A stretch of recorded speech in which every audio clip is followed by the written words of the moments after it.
Jadi di sini saya akan menjelaskan materi tentang gerak melingkar. Apa sih gerak melingkar itu?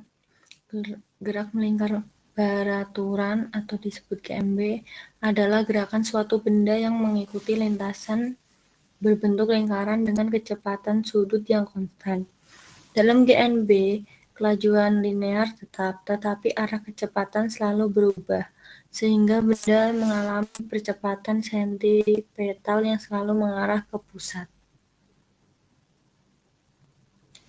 Ada beberapa besaran dalam gerak melingkar. Yang satu, frekuensi, yang simbolnya F. Frekuensi adalah banyak putaran yang dihasilkan setiap 1 detik. Yang kedua, ada periode, yang disimbolkan dengan T besar, yaitu waktu yang dibutuhkan untuk melakukan 1 putaran penuh.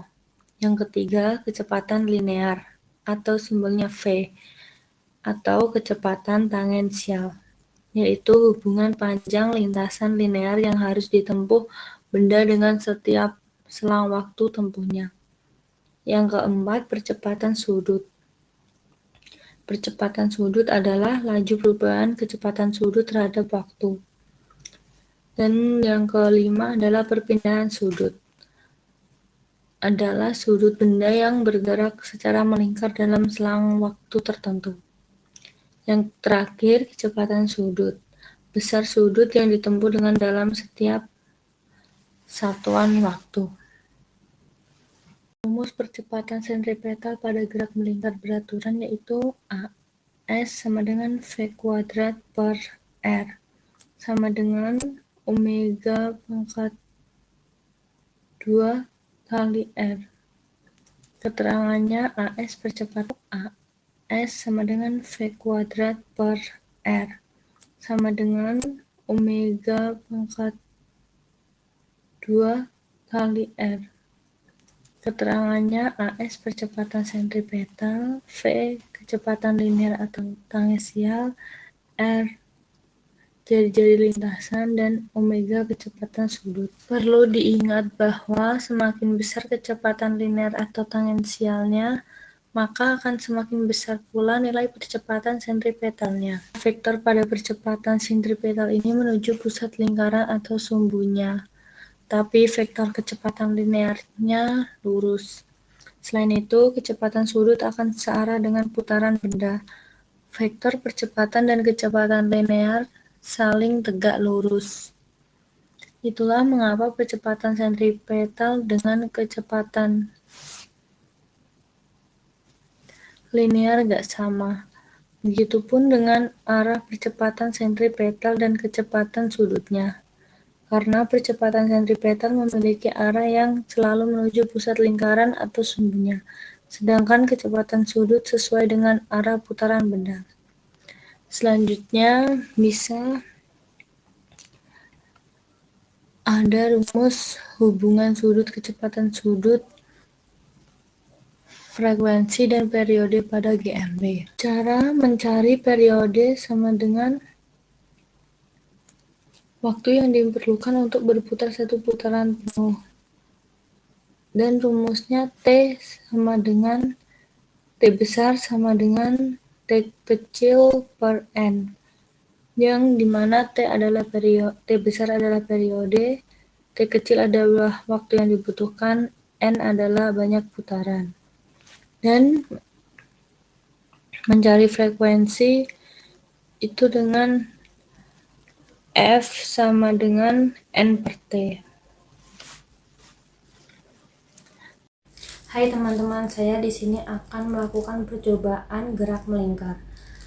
Tujuan dari percobaan gerak melingkar ini adalah untuk mengetahui hal-hal yang memengaruhi gerak melingkar.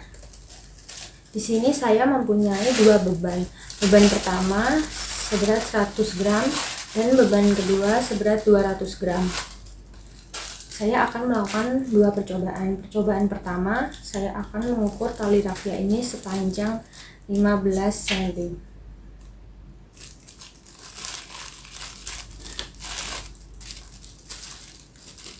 Saya akan memutar sebanyak 10 kali.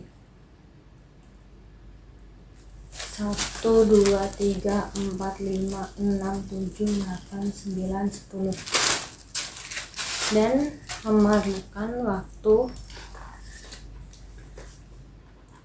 6 detik.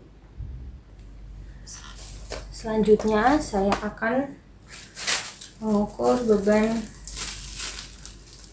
berat 100 gram ini sepanjang 10 cm.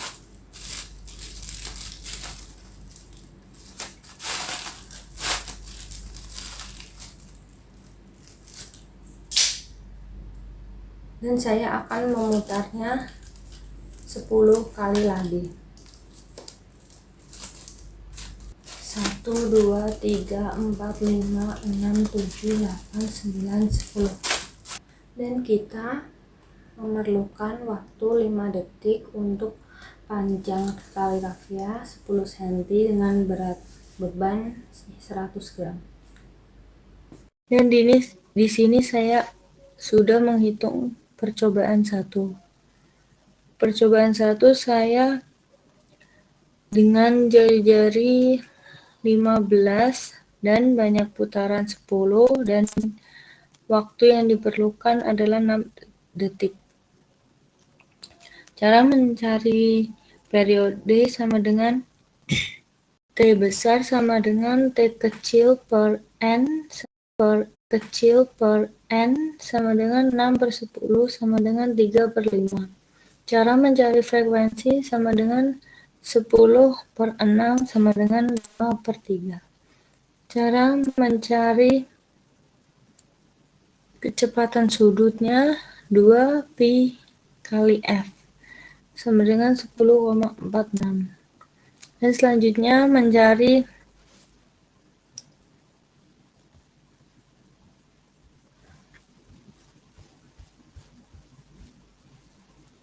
kecepatan linear sama dengan 2pi R F sama dengan didapatkan 1,57 meter per second. Percobaan 2 nanti rumusnya sama seperti percobaan 1. Jadi kesimpulannya, yang mempengaruhi kecepatan dari gerak berputar adalah berat beban dan juga panjang jari-jari. Semakin berat bebannya, maka semakin cepat kecepatannya, begitupun sebaliknya, dan juga semakin panjang jari-jarinya, maka semakin lambat kecepatannya, dan begitupun sebaliknya. Hari ini saya akan menjelaskan tentang usaha dan energi. Teori dasar usaha dan energi merupakan fondasi penting dalam fisika yang menjelaskan bagaimana objek bergerak dan berinteraksi. Yang pertama terdiri dari definisi usaha, yang terjadi ketika gaya diterapkan pada objek dan objek tersebut bergerak. Yang kedua adalah energi yang merupakan kapasitas untuk melakukan usaha. Ada 2 bentuk energi, yaitu energi kinetik dan energi potensial. Yang ketiga ada hukum kekekalan energi, yang menyatakan bahwa energi tidak dapat diciptakan atau dimusnahkan. Yang keempat ada hubungan antara usaha dan energi yang dilakukan pada objek akan mengubah energi objek tersebut. Dan yang terakhir ada aplikasi dalam kehidupan sehari-hari yang diterapkan dalam berbagai aspek kehidupan, seperti di dalam mesin, kendaraan, olahraga, dan banyak lagi. Memahami teori ini membantu kita menganalisis dan merancang sistem yang efisien.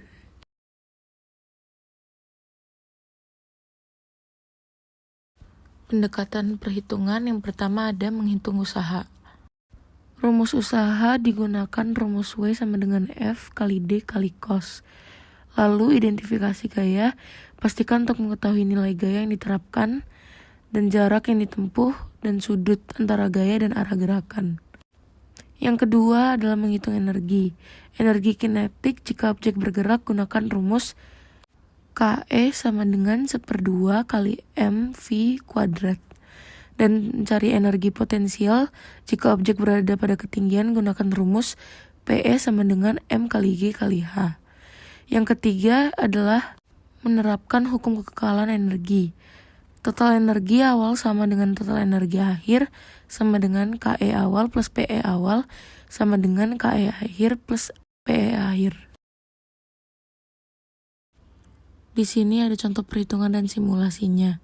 Di sini saya menggunakan alat dan bahan yaitu penggaris berukuran 15 cm dan permen bermasa 10 gram. Percobaan yang saya lakukan yaitu permen jatuh dengan ketinggian 15 cm. Hasil dari perhitungan yang saya sudah hitung yaitu massa 10 gram, ketinggian 15 cm, kecepatan 1,72 meter per second, dan energi kinetik 0,0148 joule. Langkah-langkah untuk menemukan energi kinetik dari permen yang jatuh dengan ketinggian 15 cm dengan cara yang pertama, kita hitung dulu energi potensial awal. Energi potensial pada ketinggian tertentu dapat dihitung dengan rumus EP sama dengan M kali G kali H, yang dimana M yaitu massa 10 gram sama dengan 0,01 kg, karena kita perlu mengubah gram menjadi kilogram. Lalu G yang percepatan gravitasinya sekitar 9,81 meter per second kuadrat. Lalu ada H yang ketinggiannya sama dengan 15 cm dan diubah menjadi 0,15 m.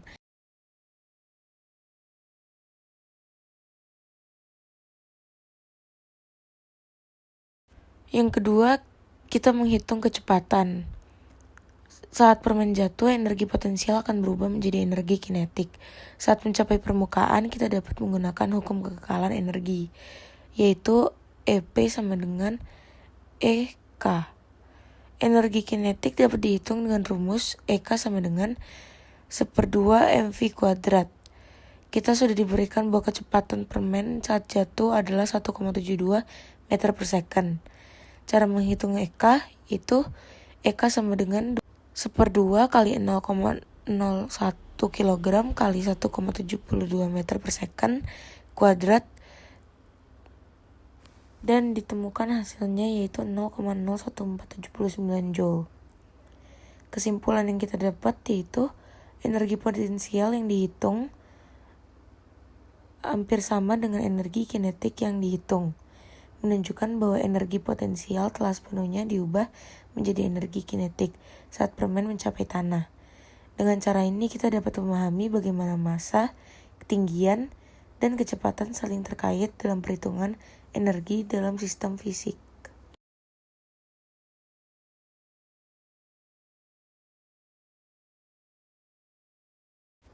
Sekian dari saya, terima kasih.